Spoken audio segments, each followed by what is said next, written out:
ॐ ॐ भ्रूं भ्रूं आधारसत्यै नमः। ॐ भ्रूं भ्रूं आधारशक्त्यै नमः। ॐ भ्रूं भ्रूं आधारशक्त्यै नमः। குரலே கேட்க மாட்டேன்றது.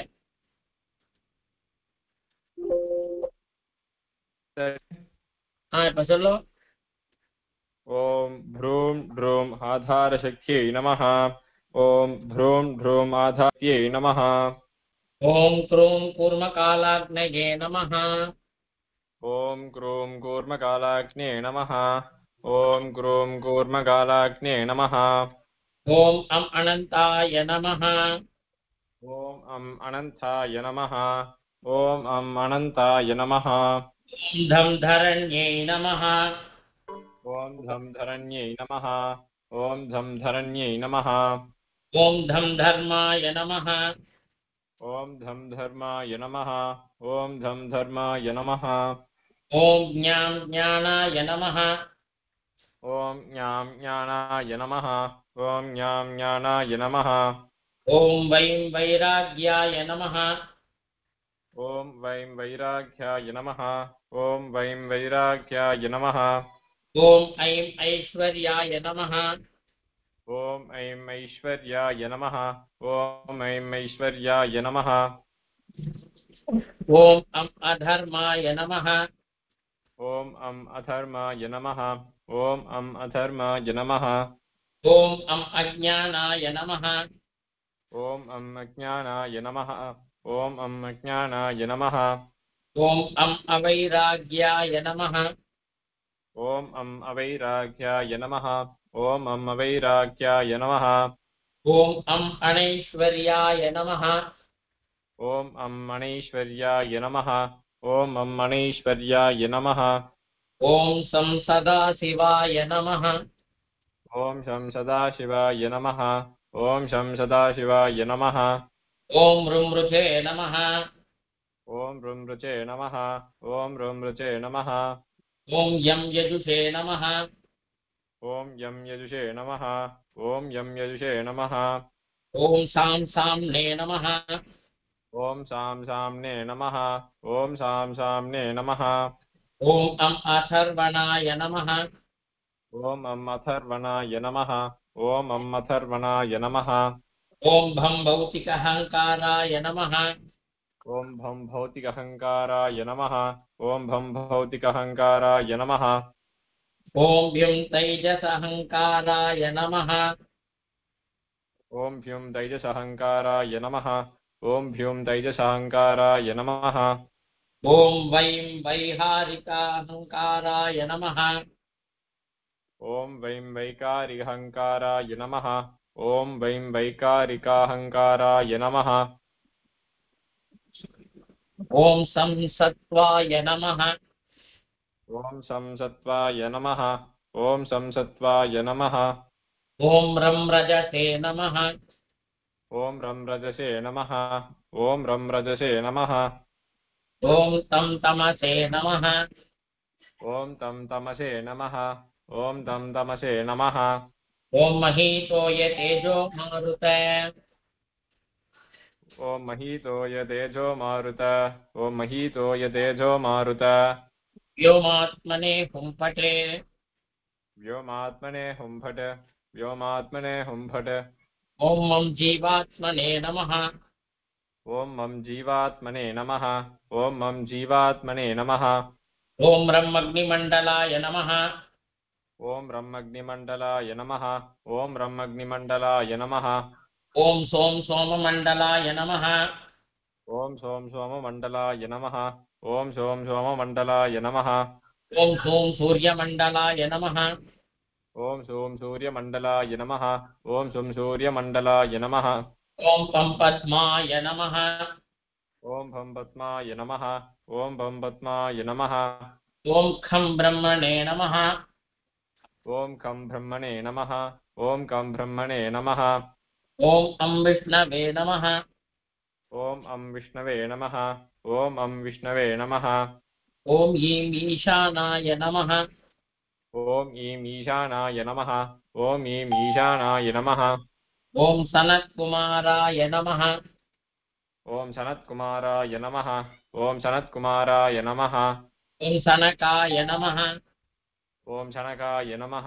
ॐ शनकाय नमः। ॐ सनन्दनाय नमः। ॐ सनन्दनाय नमः। ॐ सनन्दनाय नमः। ॐ दुर्गाय नमः। ॐ दुर्गाय नमः। ॐ दुर्गाय नमः। दुर्गायै नमः ஸ்திரீலிங்கன்றதுனால அது யா கொடுத்துருக்கு. துர்காயை நமः. ॐ दुर्गायै नमः। ॐ दुर्गायै नमः। ॐ विघ्नेशाय नमः। ॐ विघ्नेशाय नमः। ॐ विघ्नेशाय नमः। ॐ अस्मद्गुरुभ्यो नमः.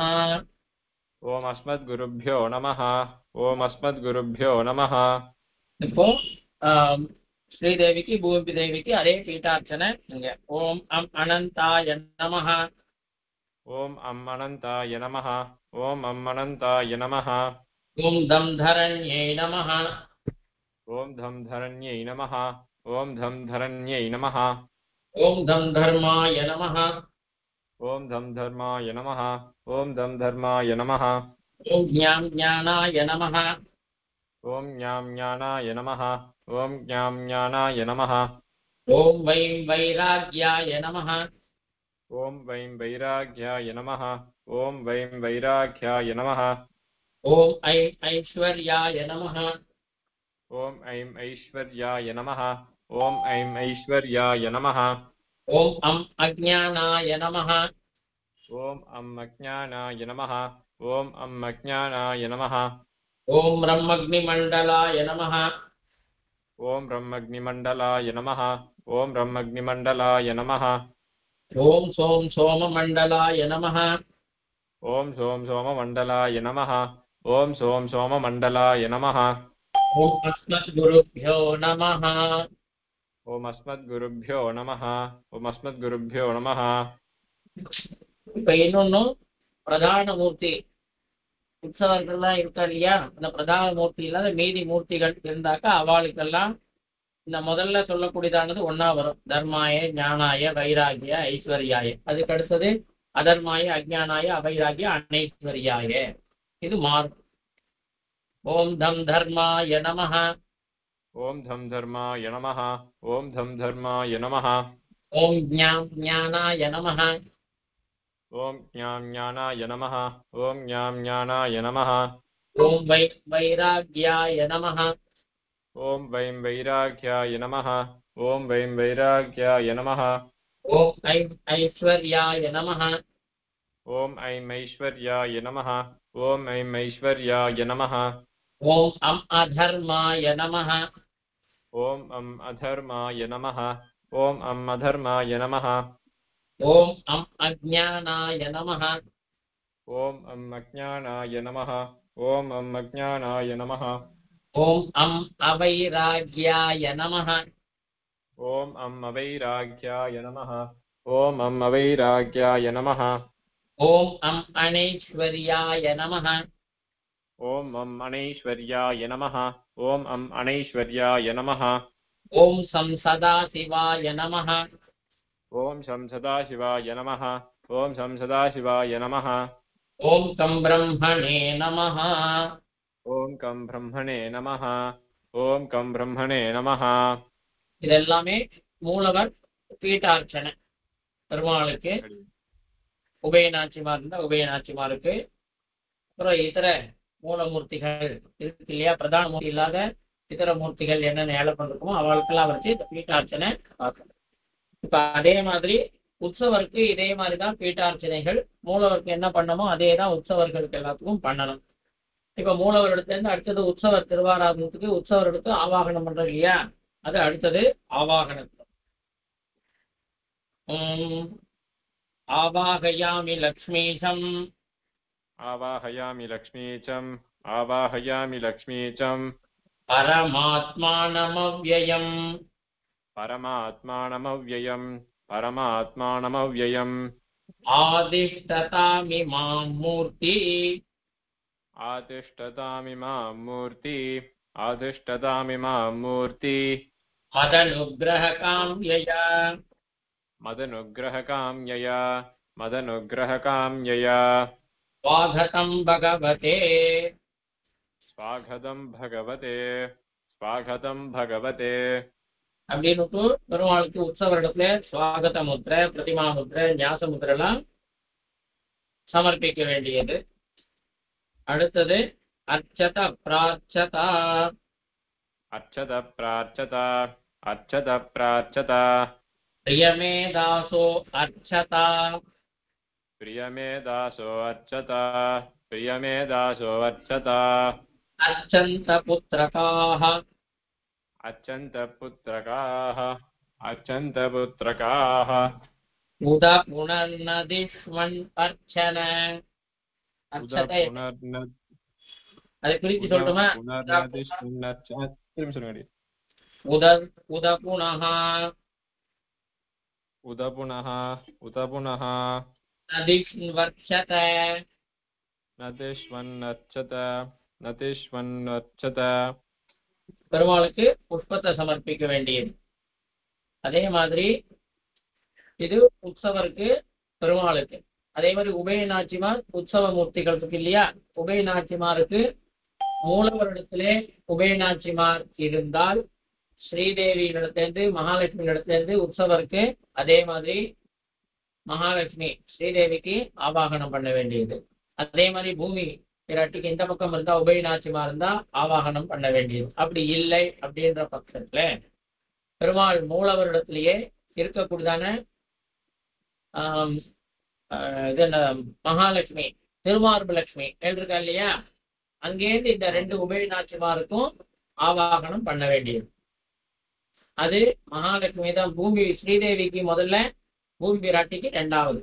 ரெண்டுமே மூலவர் இருந்தால் அவா இடத்துல இருந்து ஆவாகனம். அப்படி இல்லை அப்படின்னாக்கா மூலவர் இடத்துல பெருமாள் இடத்துல இருக்கக்கூடியதான திருமார்பு லட்சுமியில இருந்து ஆவாகனம் பண்ண வேண்டியது.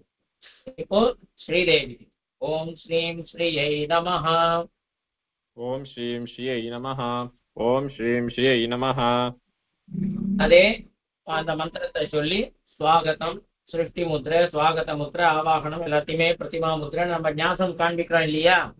அந்த ஞாசம் எல்லாத்தையும் ஆகச்சன்னு சொல்லி அந்த குதிரையில தீர்த்தம் எடுத்து அங்க உற்சவர் சிரசுல சேர்த்து காண்பிக்க வேண்டியது. இந்த ஞாசங்கள் எல்லாம் சமர்ப்பிக்கணும்.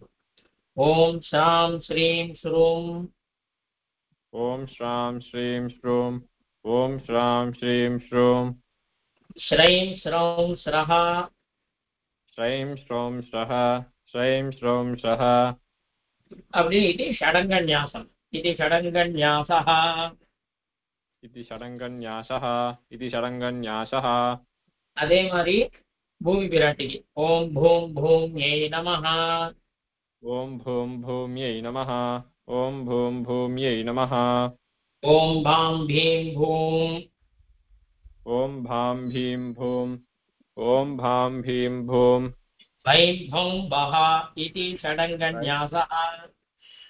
வைம் பூம் பஹ இது ஷடங்கன்யாசஹ.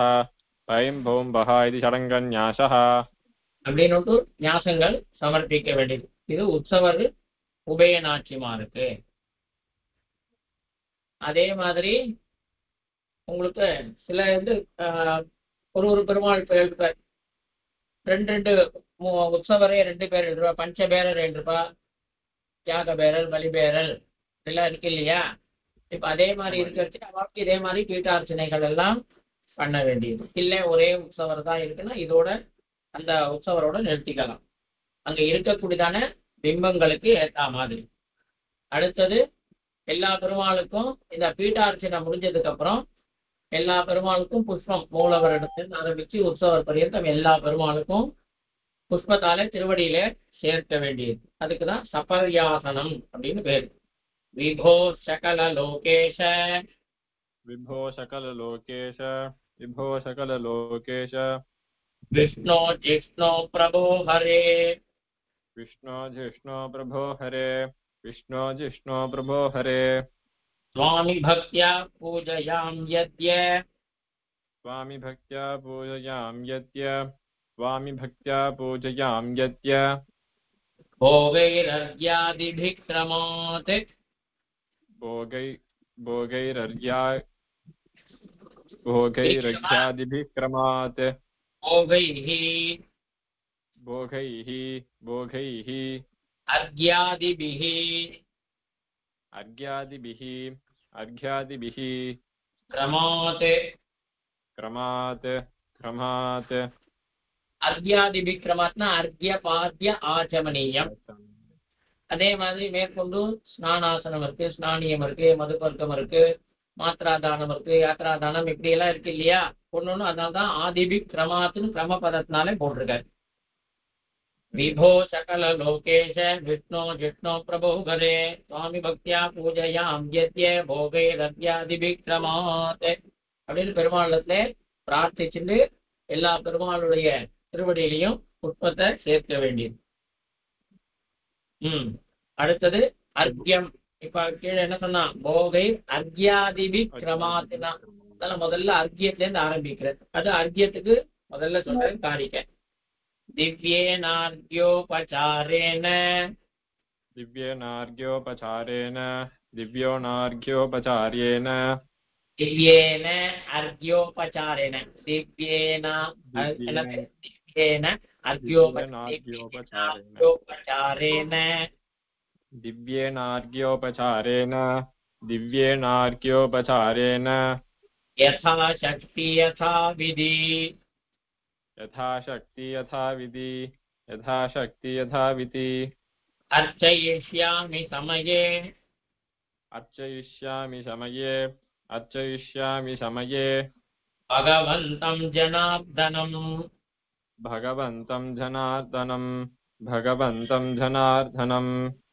இந்த ஸ்லோகங்கள்லாம் ஒரே ஒரு முதல்ல ஆரம்பிக்கிறச்சே முதல் ஆவர்த்தி சொல்லியாச்சுன்னா மீதி எல்லாம் அர்க்கிய பாத்தியாச்சம்னே சமைச்சுட்டே போயிட்டே இருக்கலாம். இந்த முதல் ஆவர்த்தி எல்லாமே நம்ம எப்படி பீட்டார்ச்சனை பண்ணிட்டு அதுக்கு மேற்கொண்டு பண்ணிட்டே வரமோ அதே போல முதல்ல ஆவர்த்தி சொல்றச்சே சொல்லிட்டா போதும். இது அர்க்கியத்துக்கு சமர்ப்பிக்க கூடியதான.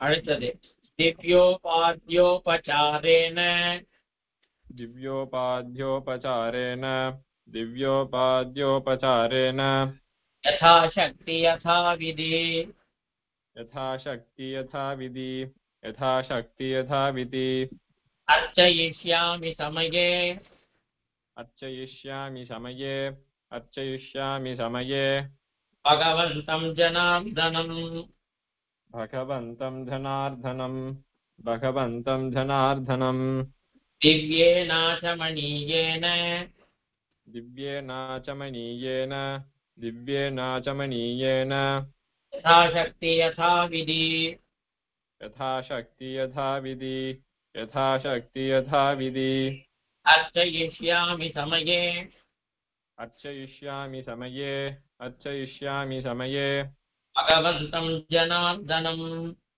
भगवन्तं जनार्दनं भगवन्तं जनार्दनं दासोऽहं ते जगन्नाथ दासोऽहं ते जगन्नाथ दासोऽहं ते जगन्नाथ सुपुत्रादिपरिग्रहः सुपुत्राधिपरिग्रहः सुपुत्राधिपरिग्रहः प्रेष्यं प्रसादि कर्तव्ये प्रेष्यं प्रसादि कर्तव्ये प्रेष्यं प्रसादि कर्तव्ये मां नियुङ्क्ष्व हिते सदा मां नियुङ्क्ष्व हिते सदा मां नियुङ्क्ष्व हिते सदा. பெருமாளிடத்துல பிரார்த்திக்கணும். அடுத்தது அங்கே பெருமாளுடைய பீட்டத்துல அந்த பீட்டத்தை யோகாசனத்துல பத்மதளத்துல இருக்கக்கூடியதான பத்ம பீடத்துக்கு அர்ச்சனை 12 தளத்துல இருக்கக்கூடியதான ஸ்ரீவத்சாதிகளை அர்ச்சிக்க வேணும். அது அடுத்ததிலே பார்ப்போம்.